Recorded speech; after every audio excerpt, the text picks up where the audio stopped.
So I'm going to show you how you can remove TikTok watermarks when you download a video. So we go to Mr. Beast video, click on the share button, and then click on save video. Then we all know that once it's saved, you're going to have a big watermark at the end of the video, as well as a TikTok watermark throughout the video as it's playing.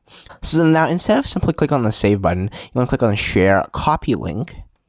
And now once you have the link copied, you want to go to a search engine and then type in this TikTok downloader, and then click on Snaptic or any one of these websites. They should all work perfectly fine, but I know I've used Snaptic before, so I'm going to use that. Paste the link right over here, click on the big green download button. Now click on download.